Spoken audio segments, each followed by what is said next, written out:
mais surtout pour construire ensemble l'élargissement de la mobilisation. Les cheminots ne sont pas et ne doivent pas être les seuls à se battre. La politique du président des riches est de plus en plus contestée depuis quelques mois. Les mobilisations sont nombreuses. Les retraités, les salariés d'Air France, de l'énergie, de la grande distribution, de la fonction publique ou encore les étudiants expriment leur mécontentement et leur colère.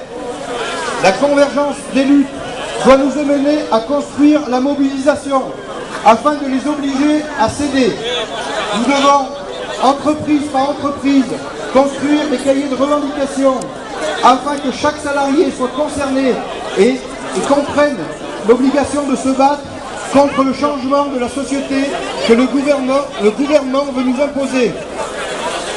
Les cheminots dans l'unité syndicale poursuivent leur lutte contre la privatisation du chemin de fer. Leur action et leurs revendications nous concernent tous. Lorsque le président affirme que la SNCF ne sera pas privatisée, il ment.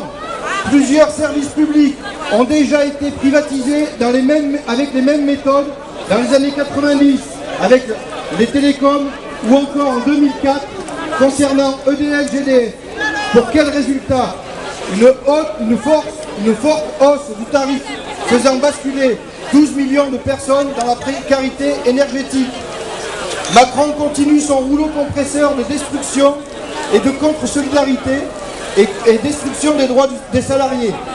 Après avoir fait d'immenses cadeaux aux plus riches, CICE, cotisations sociales, ISF, il compense en prenant à ceux qui en ont le plus besoin, la CSG aux retraités par exemple.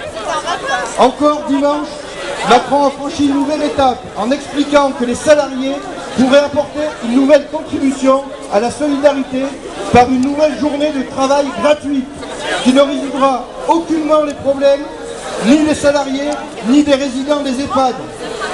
Que dire également de l'annonce de la retraite à points pour remplacer notre système de retraite à répartition? C'est le seul système pérenne et de solidarité intergénérationnelle. Il veut également détruire cela. Nous devons réussir l'unité, la convergence de tous les champs professionnels et de tous les syndicats avec un objectif de généralisation des mouvements de grève.